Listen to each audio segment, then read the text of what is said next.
So far, we have learned the selection procedure of rolling contact bearing that is subjected to constant loading. That is, the same load is applied throughout the lifetime. But in actual case, the rolling contact bearings may subjected to variable loading. So that is, the load may vary depends on the time. So here, this is an example variable loading of a rolling contact bearing. So for time t1, the bearing is subjected to a load of P1 and at a speed of N1. So for example, for initial 20% of life, the bearing is subjected to some high amount of load with N1 RPM. Then for the remaining time T2, the speed is N2 and the load is P2. Then finally for timing T3, the speed is N3 and the load is P3. Okay, so here this bearing is subjected to three load. So that is P1, P2 and P3. Okay, so to select a suitable rolling contact bearing for this application, first we must calculate an equivalent load. So that is cubic mean load. PM is the cubic mean load. So cubic mean load is actually an approximate value of the equivalent mean load. Okay, so the first step is to calculate the cubic mean load, then the remaining procedures will be same. So we'll look into the selection procedure. So this is the selection procedure of bearings subjected to variable loading. Okay, so in the problem they will specify different loads for different timings with different speed. Okay, so here I have considered four speeds. So P1, P2, P3 and P4. So the speeds, corresponding speeds are N1, N2, N3 and N4. So N1 means it is not speed in RPM, it is number of revolutions for 1 minute. So for 1 minute, what must be the revolutions? So that is small n1. Okay, fine. So to calculate the value of this PM, we must construct a table like this. So this PM equation is there in data book page number 4.2. You can refer that. So for calculating the values, we must construct a table like this. So the first column of the table is load P. So that is P1, P2, P3. If it is P4, then you can add P4 here. Then the cycle time ratio. So this is the percentage of operation. For example, they will specify that for this amount of load, the bearing runs for 15% of its lifetime. So here the percentage is 0.15. So that is cycle time ratio. Then the second one is speed in RPM. So the rotation speed in RPM. So this is column 1, this is column 2 and this is column 3. Then the number of revolutions for 1 minute is small n, that is multiplication of column 2 and column 3. So column 4 is equal to column 2 into column 3. Then finally we can calculate the summation of n. So here these three columns will be given. Only thing we have to find the value of the fourth column. So that is very important. So this table you must remember to calculate the cubic mean load. Now this calculated cubic mean load is our equivalent load P. So we can directly select the bearing if we know the dynamic capacity. So we don't need to look for the life because we have already calculated the P value. In the previous procedures, for calculating P value we need X and Y values. That is why we have selected a bearing earlier and we have revised it. So here we have directly calculated the value of P. So directly we can select the bearing. So for selecting the bearing, we have to know the value of the dynamic load carrying capacity required. Okay. So we can calculate the C by P by using this chart. This chart is available in page number 4.6. So the x-axis of the chart is speed in RPM and y is life in hours. So in the problem, the life in hours will be given and this speed in RPM is the summation of n that is calculated in the previous step. So for example, for 10,000 RPM, I mean for 1000 RPM and a life of 2000 hours, then you can draw a straight line for 1000 hours, I mean 1000 rpm and 2000 hours. So the point hits here. So this is my line. So if I look into the line, then the C by P ratio is 4.93. So here it is 4.93. So the C by P is 4.93. P, we know that you can substitute the value of P and you can calculate. Okay, so similarly you have to calculate the C by P ratio for your problem and you can calculate the C value. So here sigma n is what we have calculated and L is life in hours. That will be a given data. Okay. Then after finding the required C, we can select the bearing. So mostly in this cubic mean load problems, the shaft diameter will not be given.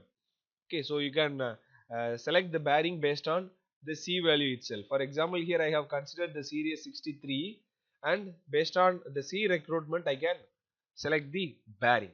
Okay, so I don't need to fix the shaft diameter. Otherwise, you can fix the shaft diameter and you can refer the various series and you can find out the suitable bearing for this application. So the problem is the operating schedule of a ball bearing is as follows. So radial load of 1650 Newton at 2000 RPM for 5% of lifetime. So the first load is FR1 is equal to 1650 and N1 is 2000 and the life is 5%. Then 1140 Newton at 3300 RPM for 15%. So second load is 1140 Newton 3300 RPM for 15%. Then the third load is 560 Newton at 1750 RPM for 35%. So third load is for 35%. And fourth load is 455 Newton at 2200 RPM for 45%. So 445 2200 for 45.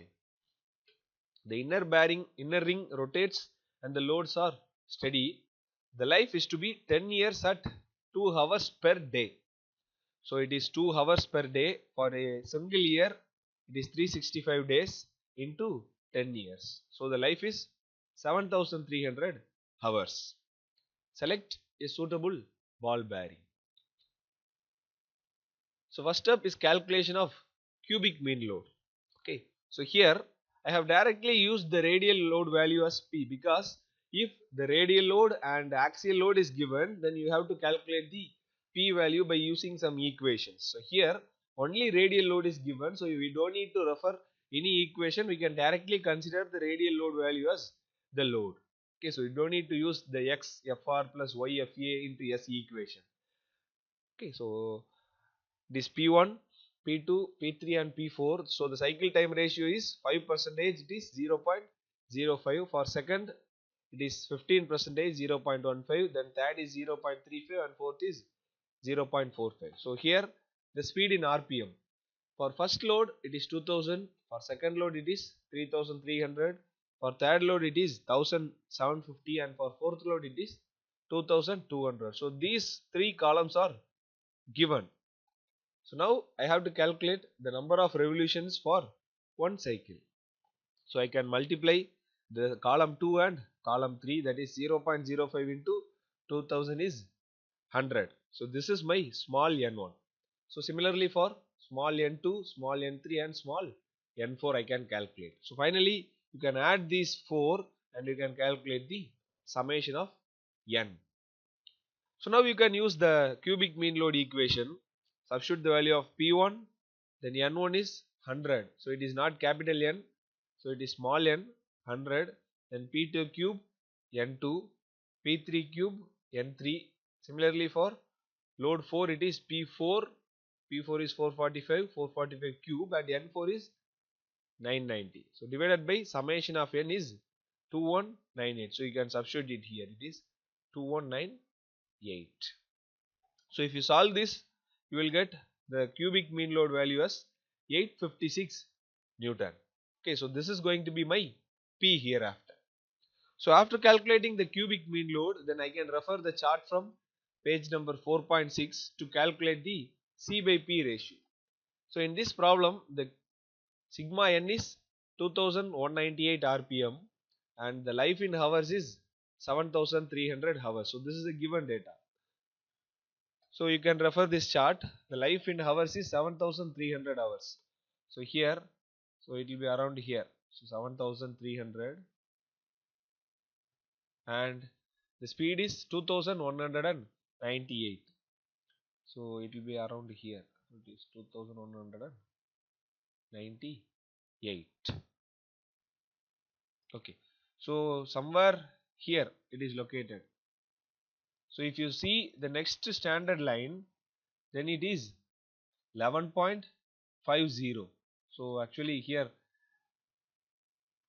my line is not straight, but if you clearly draw the drawing, then you will get the C by P value as 11.5 or otherwise it is 10.8. So you can select accordingly. So here I have selected the C by P value as 11.50. So you have to take the next standard C by P ratio. And I know the value of P, that is 856, that is calculated in the previous step, that is your PEM, cubic mean load. So by multiplying the 11.5 into 856, I can calculate the C value as 9844 Newton. Okay, so this is the required dynamic load capacity. Now I have considered series 63, so you can consider any one of the series. You can consider 60 or 62 or 63. So my required load is 9844 Newton, that is 984.4 kgf. Okay, so for 984 kgf, if you look into the chart, then so here it is 880 and the next standard is 1060 kgf. Okay, so I can select this bearing. So the selected bearing for this application is 6303. You have to take the next standard bearing. Okay, so the selected bearing is SKF 6303. So this is going to be my answer. Okay, so the bearing selection will vary. So because somebody will refer series 62 or somebody will refer series 63, so the solution result will not be uniform. Okay, so you don't need to worry about the end result. You just follow the procedure, that is enough. So the tutorial problem is a ball bearing is operated on work cycle consisting of 3 pots, a radial load of 3000 Newton at 1440 rpm. So for first one quarter cycle is 3000 into 1440 rpm. So quarter cycle means it is 25 percentage. It is 0.25. Then a radial load of 5000 Newton 720 rpm for half cycle. Then remaining 50 percentage. Then finally a radial load of 2500 Newton at 1440 rpm for the remaining cycle. Remaining means, so here it is 25 plus 50, it is 75. So the remaining is 25 percentage. So the life in hours. So here the life in hours is directly given. It is 10,000 hours. So expected life is given. It is not expected average life. So if it is expected average life, then we have to divide 5 to get the expected life. So here the expected life is given. So you don't need to divide 5. You can directly use the LH value. Calculate the dynamic load carrying capacity of the bearing, that is C required, and select a suitable ball bearing. So you have to select a suitable ball bearing for the required C value. Okay, so the problem is almost like the tutorial, classwork problem. So you can refer the material and you can solve the tutorial.